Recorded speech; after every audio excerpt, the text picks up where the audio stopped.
broadcast network, AFTERBUZZ TV. Over 20 million weekly downloads in over 150 countries, and your number one source for after-show entertainment.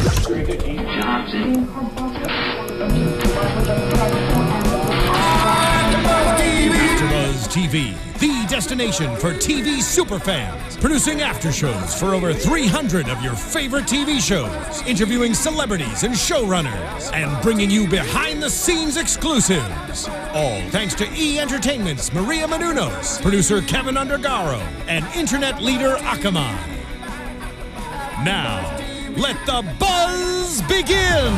Should we? Hello, AfterBuzzers. We're here during another AfterBuzz TV after show for MTV's Teen Wolf Season 5, Episode 5, A Novel Approach. I'm your host, Kristen Snyder, and joining me, AfterBuzz TV host, Courtney Tesno. Hi. You guys keep in touch with me at Tesnos on Twitter and Instagram, and keep the conversation going with the hashtag ABTVTeenWolf. And hey guys, what's up? I'm Brittany Baldy. You guys can follow me at Brittany Baldy on all social media and BrittanyBaldy.com. What's up, everybody? I'm Ryan Malaty. You can find me at Ryan Malaty, and also on YouTube.com/AfterBuzz TV. We are sitting here in the live chat, so come join us in the conversation. We also have our special guest this evening plays Brett Talbot. Please welcome Cody Saintgnue. What up, AfterBuzz? Yes. How is everyone? Thank you so much for being here, Cody. Of course, thanks for having me. AfterBuzz TV always gives me like the warmest welcome. That's why I love coming here. Aww. And you guys are always so nice. Can I just say that, have you been working out with Tony? Because, seriously, like, whoa, like when they gave you like a grand entrance and I was just like, Cody, what's up? Yeah, that was amazing. You look great. Thank you so much. No, actually that was my trainer, Conjo Hakim. Beast name, huh? Conjo Hakim. No, and I wanted to bring something to Teen Wolf that they hadn't seen yet, like just a whole other type of body type, and the fans liked it, so I like switching it up. And thank you for the compliment. Yeah, we love it here. You look kind of hot, pretty hot. Yeah. Thank you. So, what's it like being on season again? I mean, we were so happy to have you in studio last season, and you were just kind of new to the team, and now you're back. Oh man, it's crazy because you never know in Teen Wolf if you're going to survive, live, what's going to happen to your character, and just the mere fact that I get to keep working with all those talented people is a dream come true. And I love just giving back to the fans too, and doing some fun content, and I love it. It's awesome. And they love you too. They're the best. I love them so much. It seems like there might be a little relationship with you being teased in the future. Should we be shipping you yet with anyone? It's funny. I don't know. Apparently, all the fandom, the Teen Wolf fans are just like pimping Brett out to everybody. They're shipping him with like everyone. Yep. So I definitely think it's a strong possibility. I'm looking forward to it. Yeah. Everyone is. Can we look forward to more make-out scenes? Maybe less clothing? I don't know. Oh, you're just acting in the stripped down Magic Mike style. All right, Channing Tatum time. Right now. So warm in here. Okay, girls. I'm just kidding. I'll take it off you for a minute, give you a break. We're giving you a hard time over that couch. You're being such a good sport. Well, let's go ahead and jump into the episode. No one would think that, Stiles is going to kill anyone.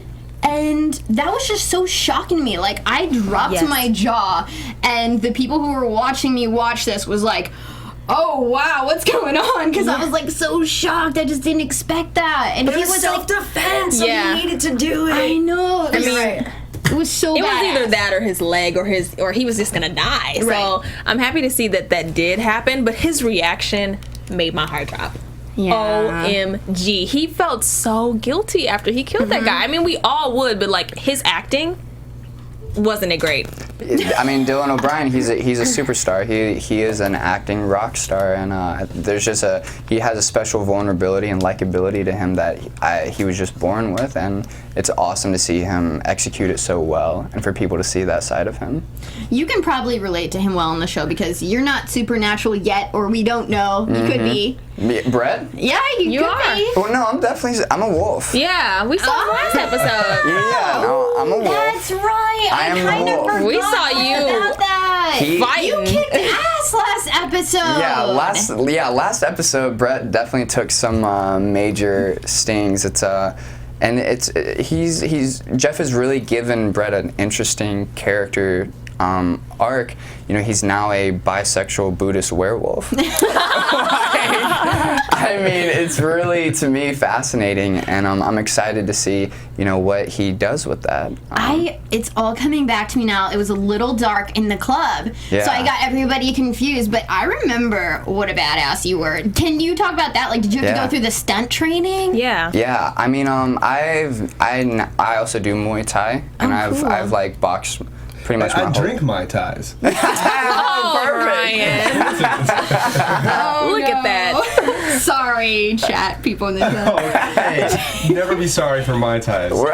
I agree. You find it. But no, like I definitely there was a stunt choreographer and he was very patient with everybody, and he made sure that we felt very comfortable and confident in doing it, and it was so sick. I mean, me and the guy Eddie Ramos, we were just both like, before they even like they said action, we were still in like character. He was like this scorpion, we were like eyeing each other like, all right man, we're about to fake fight. And another funny thing about it was like, so we were learning it, and once we got it down we were like, all right, you know, this looks really good. And then they're like, all right, we're gonna send in the actual, fight people. And then when they did it, it was like bing, bing, bing, bing, bing, bing, bing, bing, bing. Wow. It was done, and I was like, oh. We weren't even trying. So that's what it's really supposed to look like. Well, it came out amazing. Yeah, no, it did, yeah. I It look was forward to more makeout scenes, more fight scenes. Kick ass. Just kick ass all AKA around. Teen Wolf. Yes. Yes. Basically. Okay, can we talk about the fact that Donovan, who was the guy that was killed, for people that didn't get a chance to watch the episode, if you didn't, then I don't know why you're watching the after show yet. Because this guy, that's why. Yeah. But for anyone that missed that, Donovan came with a vengeance, not only for Stilinski, which is Stiles' dad, but he had some own hurt with his own past. Like he was talking about how his father was hurt and now he's wheelchair bound. What did you guys think about that scene? Well, he's blaming Stilinski, and I didn't think that was right at all. Obviously, they were partners, and somebody had to call for backup, or, I feel like that's a bigger fault if you're going in two people alone and you're not calling for backup. So his whole thing, it didn't make sense to me. I get that he has to put the blame on somebody, but I'm just glad he wasn't successful because I was really worried for Stiles, considering we know that he's not supernatural. Yeah. Says you. I was checking the entire time to see, like, did he get bit? I mean, not bit. Did he, like, is he changing? Something's wrong with him with his shoulder. Yeah, that's what Something's the whole happening. time I was like, oh my gosh. That's a good They point. got him. Yeah, because he bit his shoulder. And what was he, part lamprey? Somebody had messaged me on Twitter that they said, What I got from it was the character it reminds me most of would be a Wendigo. And since these are like bionic, I guess made, I don't know, yeah, they're like man-made, supernatural. I mean, the Wendigos are known for having it around the mouth, but now they're in hands and all over, shoulders, So and sick. yeah. no rules anymore. Yeah, can you imagine? That'd be a real awkward handshake. Hey, nice to meet you. Oh, shit. That would be awkward. Oh my gosh. Well, let's go ahead and talk about the fact that they were putting Lydia and Stiles together this episode. How Were did you not Snap, happy for crackle, Stydia? pop.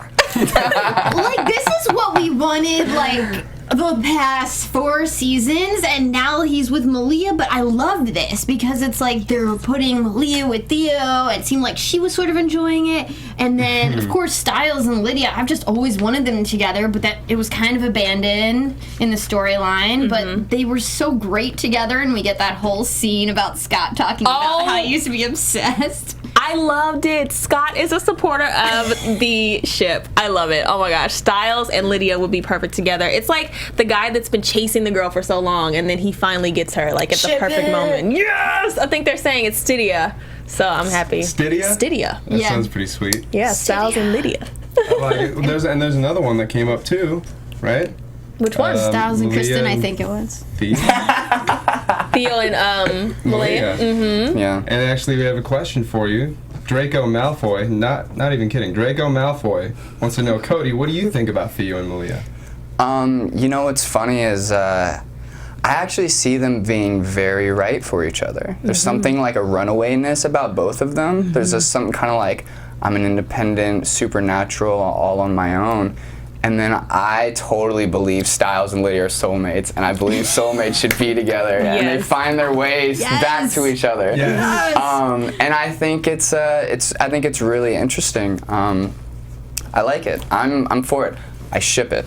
Yes, we support the ship. We have the official ship from Cody. So, Jeff, go ahead with that idea. Yes, Jeff Davis, make it happen. Yes. Hey, Jeff said he watches our show. I ran into him at Comic-Con, and he's been on a few times, so I was like, yes, Jeff's watching. Jeff, we love you. Thank you. We love your show. It's amazing. Right? Which is why Lydia we're here. and Stiles together, please. Yeah. And who do you want to be with? You just go ahead and put in that request. Yeah, who I want to be with, I want to be on the show and stay on there. That's our Love comes request secondary today. for Cody or Brett Talbot. I'll remember that. So let's talk about Kira and Scott now that we're on the ships. So, I mean, turns out he does know what he said. You know what you said. You know what you did. You know what you said. You said the L word. And Can't throw that out. girls can't unhear the L word. They can't. No. The L word. The In love fact, word. I do not forget anything. yeah. See, guys, we don't even, like, what do you mean, what L word? Exactly. We're like, oh, the only L word that matters. Are there love. other L words? Lingerie? No. Love. Lunchables. I like Lunchables. Lunchables? Yeah. Lunchables. Anywho. I don't even know what that is. Speaking of love, what did you guys feel about the scene? I mean, obviously, if you're gonna get shocked to death, like anybody else would be dying there, but he's being shocked the entire time. He's carrying Kira At the end in the jail. in Out of the asylum. Mhm. Yeah, and you know, even then, he's like, I meant it, but I wanted him to say it again. I'm not gonna lie. I do too. I wanted to hear it again. Yeah, you said it with such like laissez-faire attitude. You know, like, God, I love you sometimes. You know, God, I love you. You know, because he means it, and it's a love that I feel like a lot of times girls do have more of a, you know, put the L word up on a pedestal. It's a really high expectation, and a lot comes with that package. That package of L word. Yeah. I don't know. I disagree with that. Yeah, I mean, right. I put the L word pretty high on a pedestal. It's a very powerful word that, you know, I don't think should be loosely said completely. No. You know? And he did, though. He's just like, God, I love you, and it meant a lot to her. But he was just kind of like, but you know, almost like matter of fact, like it goes without saying, love. And so when he realized that was bothering her, then he's like, well, oh, that's why you've been. Well, I meant that. I didn't just. So maybe you're right. Yeah. But it does almost go without saying, because Scott really proved himself. Who else would take shocks like that? Like, he was in the ultimate amount of pain for her. So, like, his actions spoke way louder than any L word he could have said. That's a good point. I agree, Courtney. He's the electric version of Jack, just holding Rose. Instead of freezing cold water, he was just being electrocuted. He's being fried instead of frozen. It was great. Awesome. Go Scott, you're a beast. Yes. Yeah, okay, so words do hold a lot of weight, but actions hold more. Way more. Good I think point. Scott has proven both. His actions and the word. He's a lover and a fighter. Yes, and he's fighting for what he loves. We're so cheesy on this after show. We just keep talking about love. Callers, call in 424-256-1729 if you have a question about love. I just want to talk about love. Back to the show, though. So we only touched on Theo and Malia, and I think we all kind of like that. Yeah. But she almost gets in a car wreck because she has like a this vision. memory of the desert wolf, which is her mother, maybe possibly causing the wreck that killed her family. So, I mean, I don't think that's just like a silly vision. I think that that's probably what happened. And they're definitely like shaping the desert wolf up to be this very mysterious, not probably a great mother if she's abandoned her this long and killed the rest of her family. I mean, what do you guys feel about the desert wolf? Personally, I really thought that scene was really powerful for her because we're really getting to see why she's having like all these issues. Really, like she's really, I feel like she's still like a lone wolf, even though she's adjusted to being supernatural and not animalistic. But I think her getting closer to knowing who her mother is, she can pick which side. Because I've been straddling the fence on if she's going to be good or bad. And I feel like that one factor will help us figure out what direction are you going in. Because she's already going in the wrong direction with Theo and this love affair. So I'm just scared she's kind of getting pulled. I want to figure out what's going on with the desert wolf and her history with that. Do you think Theo had anything to do with that flashback? I have a weird, and I don't know, I really don't know, but I actually was thinking that for whatever reason. I don't know. Really? Jeff gets deep. He does. And it seems like Theo's a chess player, and every piece he moves, it seems like to cause all kinds of havoc and trouble. So when he gets in the car, it's almost like he wanted her to we're talking about the Dread Doctors and having memories, resurfacing, and that maybe he has something to do with that. I don't know. Theo's causing more trouble. That's a really good point. I love that, actually. Because they were talking about how the Dread Doctors do something to you, and you have to read the book in order to remember. So, and Malia thinks that she's the one who killed her family. So maybe it's not, or maybe they did that to her. The Dread Doctors did that to her. Who knows? Also, just a whole side note, I can't recall, I know Malia's not the best in school, but can she read? I think Stiles taught her.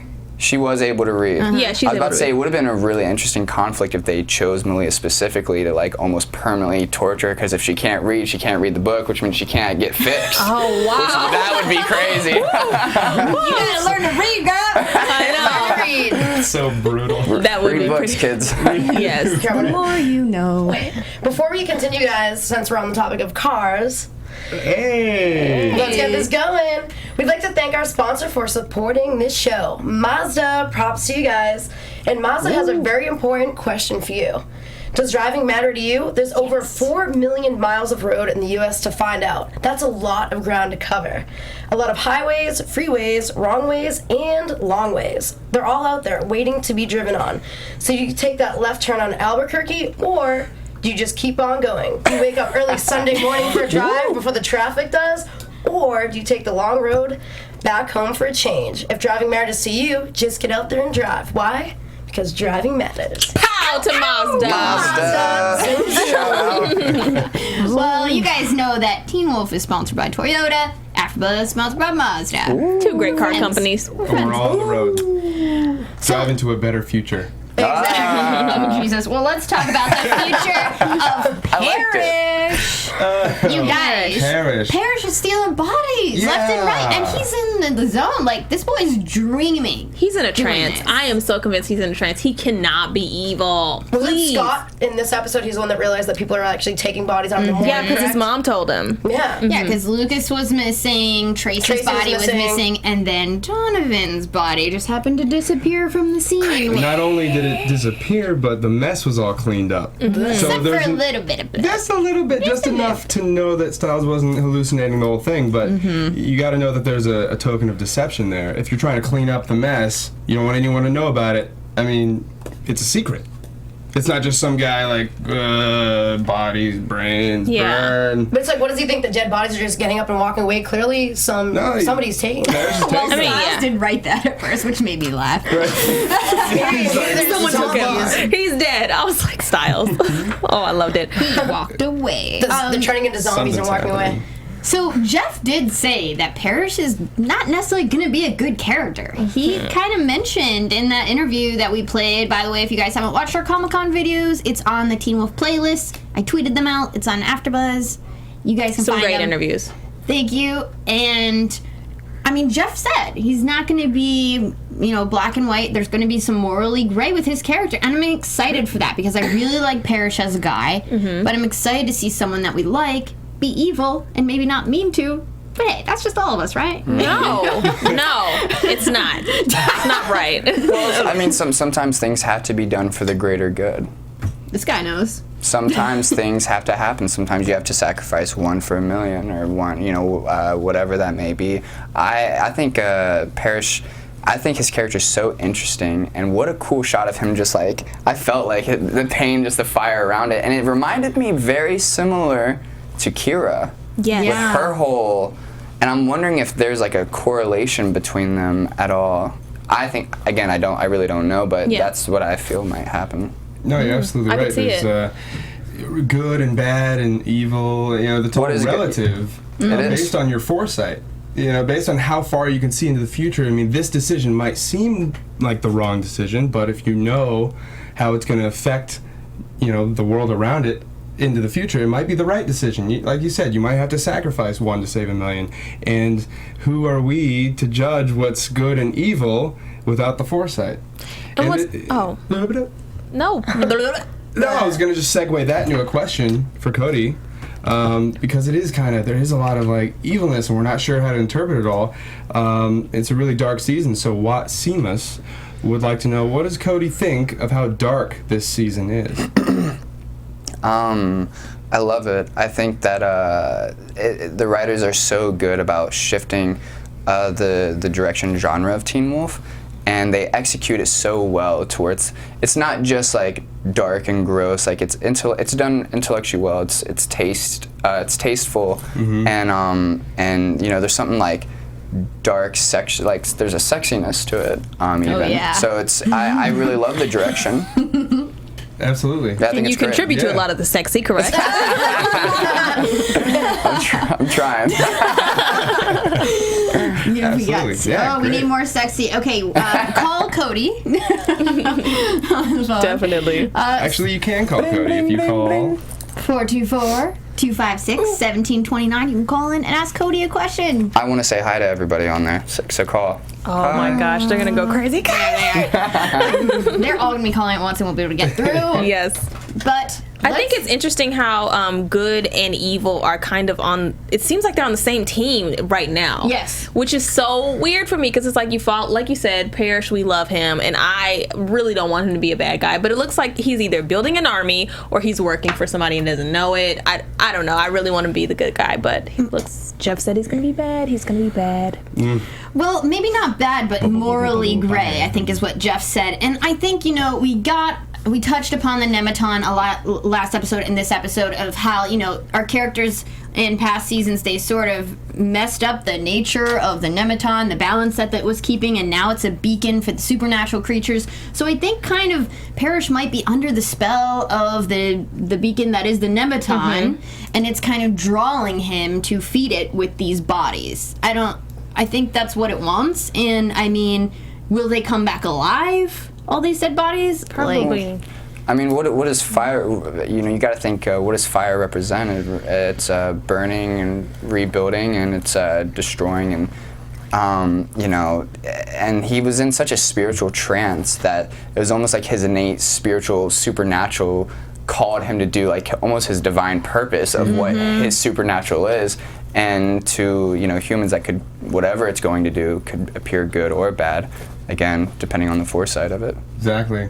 I mean, if the Dread Doctors are involved in this at all, which we feel it is, because what type of timing is this? Like, everyone's dropping like flies in order to feed the Nemeton. Like, I think that's let's crazy. go ahead and talk about the Dread Doctors. Yeah, please. Because we got a lot of information about them this episode, but I'm still confused about what is going on. Cody, hopefully you can help us. So Dr. Valak, I guess, wrote this book, right? Because he remembered the Dread Doctors doing something for him, but he didn't sign it. He instead dedicated it to himself. And this has all happened before. And what I think is going on is, I think, how Dr. Valak thinks that he's the one who put the third eye made the drill in his own forehead? I don't think so.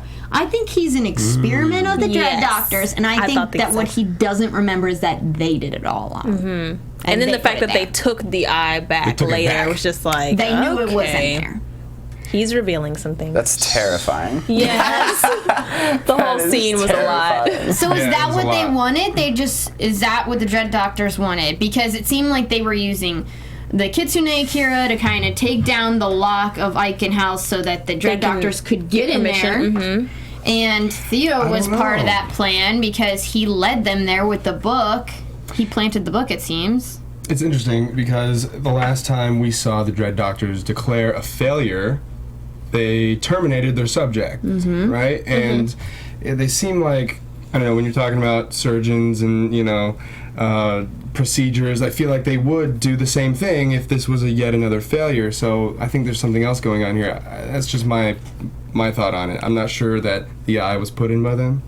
Because I feel like if they failed, like I said, they took it back, they would have killed him, right? Failure also could mean that what if they're taking just the supernatural away from them and preserving it? Because maybe to kill those Wendigo type things, you would have to really kill them, but maybe with a Dr. Valak to just kill his, again, I don't know, but maybe by taking away the eye, you're killing the supernatural of it. I can see that because he has so much wisdom as well. But I mean, like they said in this episode, everybody wants something. So that really stood out to me, and I think we're going to see a lot more examples of that. I with loved the Dread that Doctors. he wanted Lydia's scream because he knew that would break the glass. That was such a genius. Jeff Davis, you champ. It was like a Silence of the Lambs thing, I was like Hannibal, except with like monsters. It was nuts. And when Stiles saw Donovan's face in that creature's cell. Oh yeah, and then he said lost souls. A lost soul that's attached to him. Is Donovan done for? Is he coming back in any way, or is it just kind of like He's at the tree with all the other bodies, so if the army's building, then maybe. Yeah, definitely. Speaking of that creature, I thought it was interesting. You guys are talking about the slough owl. Is that how you pronounce it? The I'm not slough? sure. The slough. All right, so in between the commercial breaks, I saw that character was actually created specifically for this episode, and they had a contest for that, and some girl actually won. And she, yeah. I thought that was super cool that they did that. Yeah, no. You know what I'm talking about? I do know what you're talking about, and it's a really big kudos to MTV and Teen Wolf for allowing that and really getting the fans who made this Teen Wolf what it is, giving back to them and keeping them involved because I think it's very vital and very just nice to give back to the fans. Yeah. I thought it was awesome when I saw that. I was like, dude, I'm bringing that up today during the interview. Super cool. Yeah. That's really cool. Now, my thing with the Dread Doctors, we heard that they used to be scientists who wanted to be supernatural. Now, my thing is, are they building this army? Are they doing all of this because they want to pretty much cut out all of the supernatural, or do they want to be supernatural themselves? Because Dr. Valak was basically saying that at one point they were completely human, and now they do have some supernatural abilities. Are they building it for themselves, or I don't know what their purpose is really. In my head, this is what I want. I don't know if this is what I think, but I want them to be these people who died, but then made body parts that they lost or organs, or made themselves be able to live past a human life because of all these supernatural parts and mechanical objects. I think that'd be really freaking cool. That's just what I want. I don't really know. What do you guys think? This is, and I hope it doesn't go this way, but I had a really dark theory to that. I love that you can play theories with us, by the way. Yeah, no, totally. My theory on it was that, doctors are here to fix things, to bring, the balance back to cure. And what they were saying at the end of the episode is that they have all messed up the supernatural world, by them trying to help so much that they've effed it up, if you will. What if the doctors are like, well, now we have to come back and we love the supernatural and we have to wipe out all the ones that messed up the whole foundation and principles of supernatural. They're trying to bring the balance back. I hope not, though. I really hope not, but I love that prediction. Yeah. So they think they're doing good.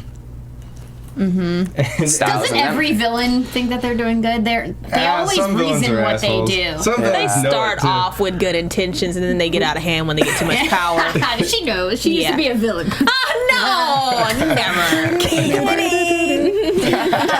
joking. But anyway, you guys, I'm excited excited that Dr. Valek's out, because especially without his third eye, I feel like he'll be willing to help because of self-interest in getting it back. So I feel like he can be... So weird. Hey, the one thing you can trust is people's own self-interest. So he wants something now. Yeah. So he will work with the pack, maybe. And it seems like he knows what's going on. Maybe he will, but remember in the first episode, Dr. Valek is over Lydia. That's a good so I'm just point. like, I forgot, yeah. all right, what are you doing? So I feel like it's either he's going to help them or he's going to go work with these dread doctors, or he's been working with these dread doctors, because he pretty much has been revealing all these nuggets to us and telling them, read the book.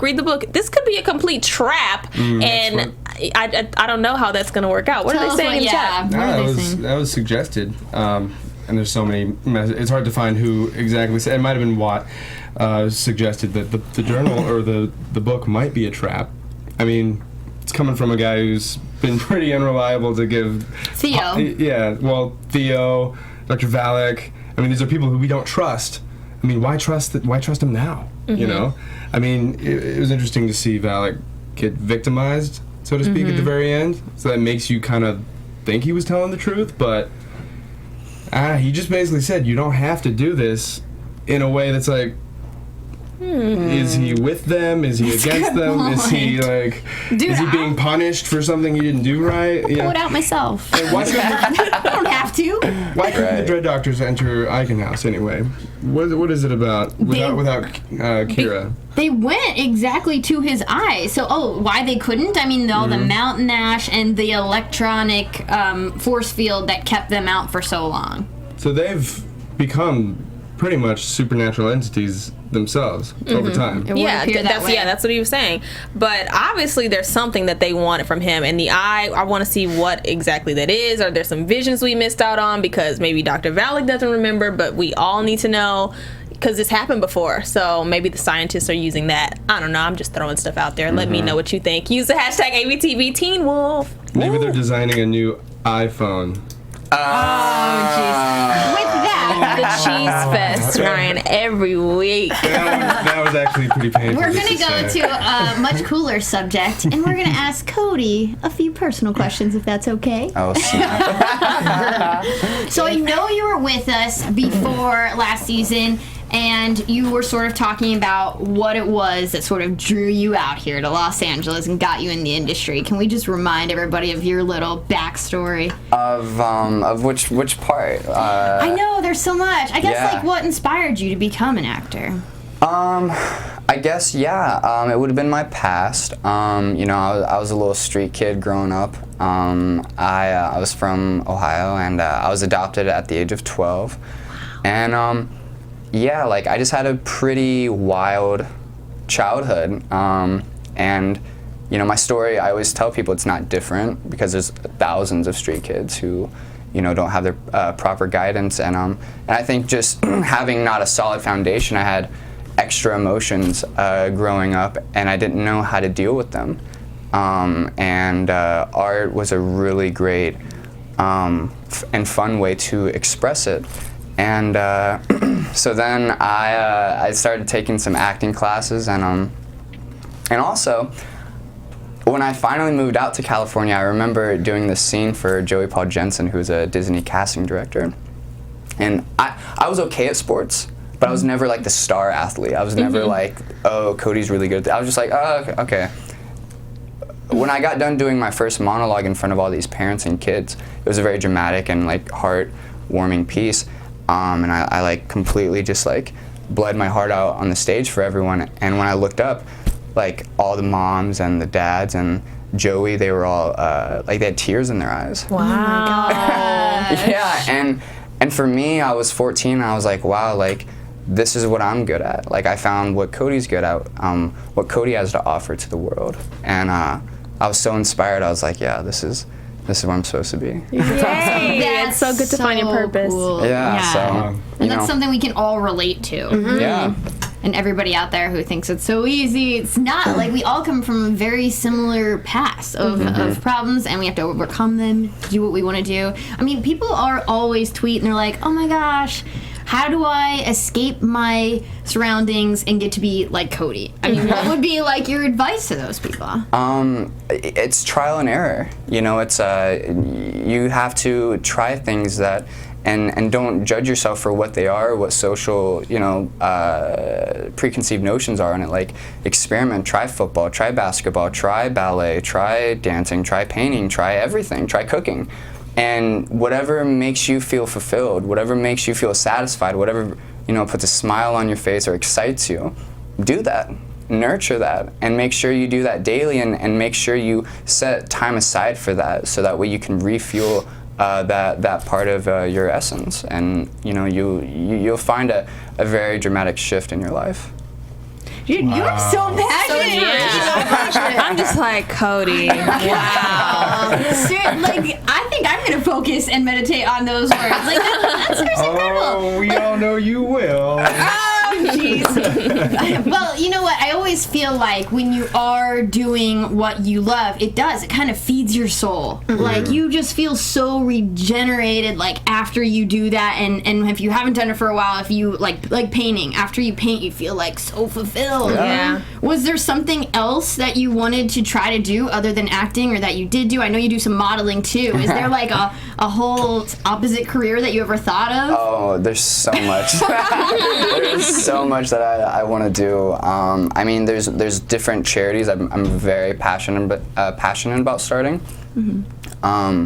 I also really want to get into dancing. Like, I love dancing. And, See you being a good dancer. yeah, like What genre, Cody? Yeah, like hip hop or yeah, I'd be hip hop. Okay. I'd be like hip hop, jazz, funk. Love it. Yeah, and I just, it's just another way to express yourself. It's fun, and, it definitely helps if you're, dancing with someone that you like. Right. I mean, Yeah.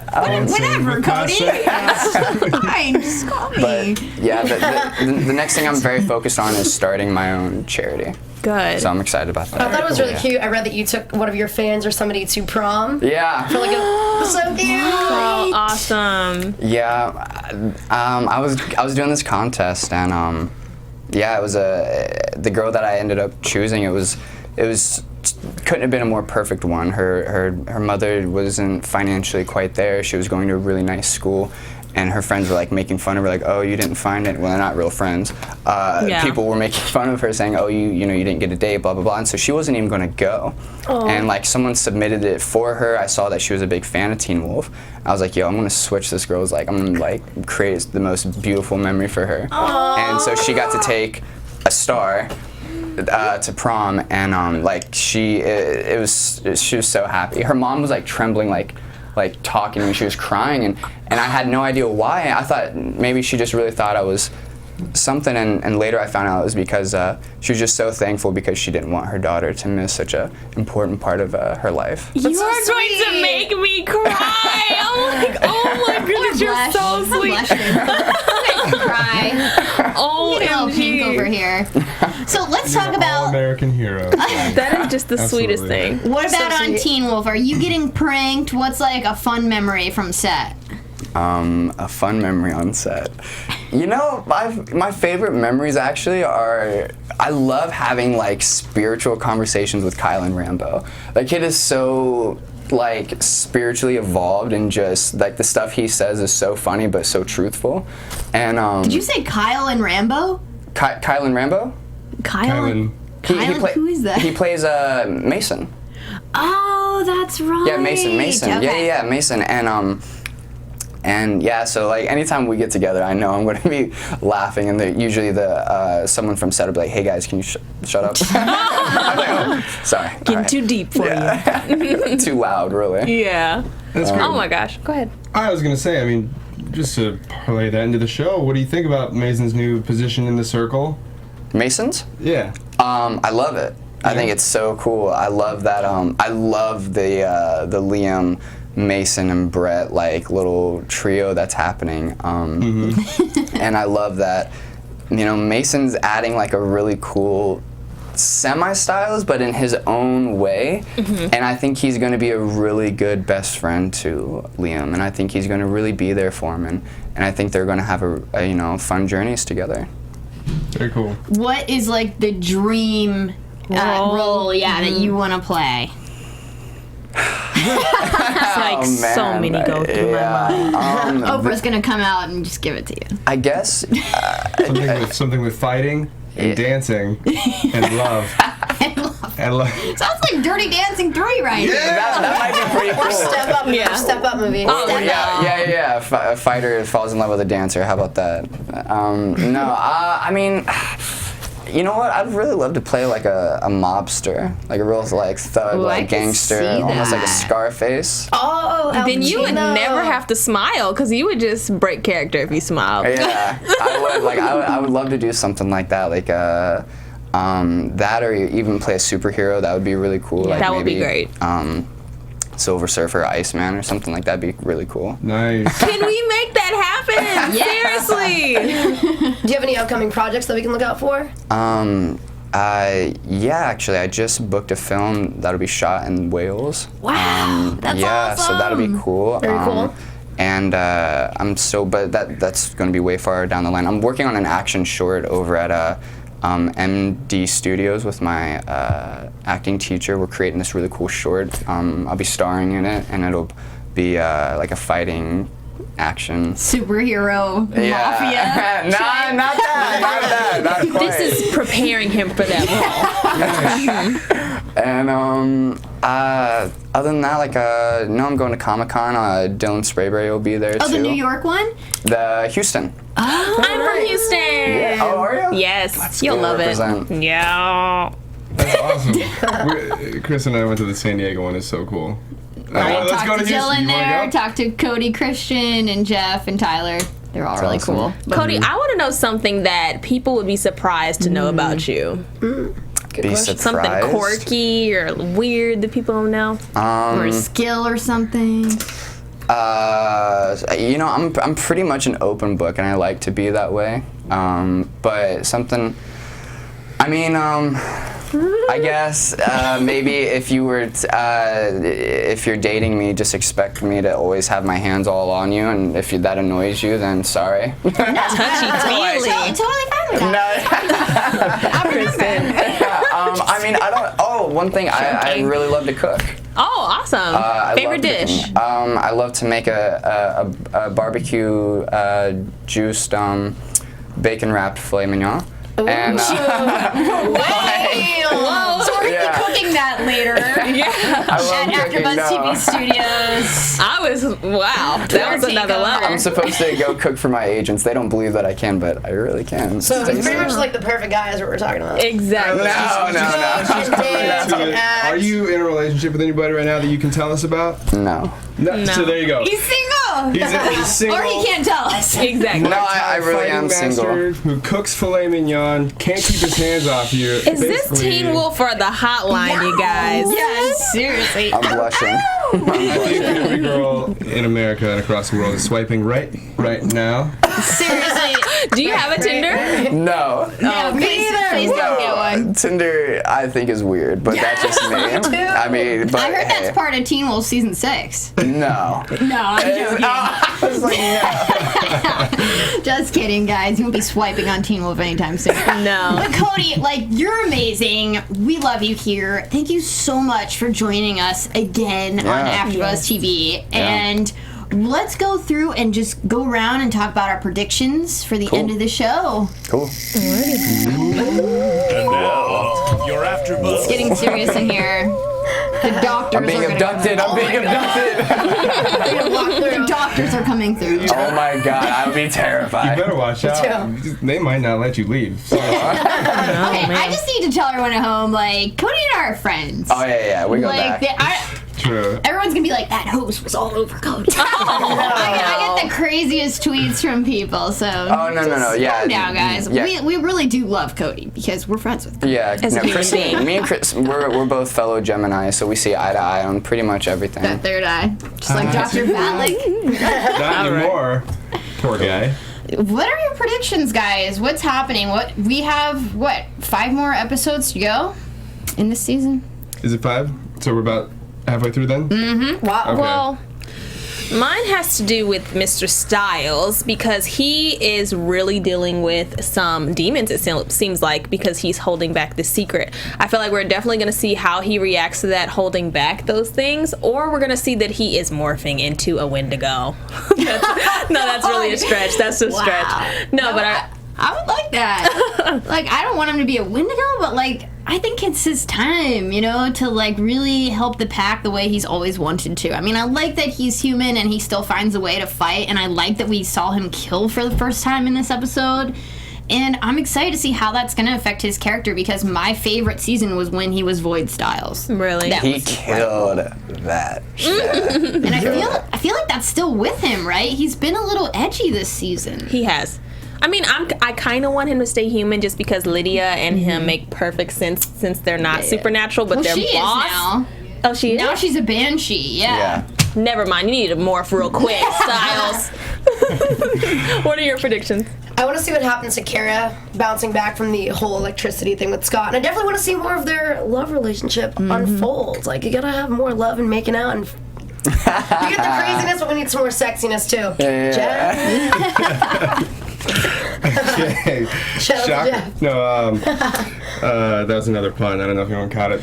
All right, I got it. I predict Parrish will burn. Continue to burn. Theo will be outed but redeem himself. And, I like that. And Brett will take his shirt off, hopefully at least 2 more times. Even Ryan wants to see it. Hey, Even Ryan not He needs to get some tips. Is it the tips, or you just need to see it? He's an all-American hero. He's Iceman. You want to see it. Yeah. Right, any last predictions, words for the fans? Predictions, I think that the bodies are going to have to do with some sort of morphing into a power that I think will ultimately be ended up using for good, in a weird way. Like in Power Rangers. I don't know. When they all morphed into No, right. Oh, yeah. No. Now that you said that, I'm with you. Okay, all right. And as far as the last thing to say is, thank you so much to every fan that supports not only Teen Wolf, but Brett. And thank you guys for coming to share this awesome chat at AFTERBUZZ TV. They rock, and make sure you subscribe to them. Oh, you're the best, man. Where can we follow you if we're not already? You can follow me at Cody Saintgnue, CodySaintnew. Awesome. You're a rock star. Thank you so much for being with us today. And you guys can follow me, Kristen Elizabeth Snyder, at Cinematic Escape. You guys can keep in touch. Cinematic Escape. You guys can keep in touch with me at Tesnos on Twitter and Instagram, and use the hashtag again because I need to know what you thought about this episode. My lovely hosts, I love you guys, and shout out to Cody, and I love you, Ryan. Yay! You guys can all follow me at Brittany_Baldy on all my social media. And I'm at Ryan Malaty on everywhere as well. Thank you guys for joining us. One last thing. We're doing a Twitter takeover, so if you guys have personal questions, start tweeting because it's about to go down. Tweet. Down. See you next Tuesday, guys. Bye. From executive producers Maria Menounos, Kevin Undergaro, Phil Svitek, and the entire AfterBuzz TV staff, we would like to thank you for listening to the AfterBuzz TV network. To watch or listen to other after shows and post comments or questions, be sure to visit AfterBuzzTV.com. I'm Sir Richard Wentworth, and this has been a presentation of AfterBuzz TV. Buzz you later.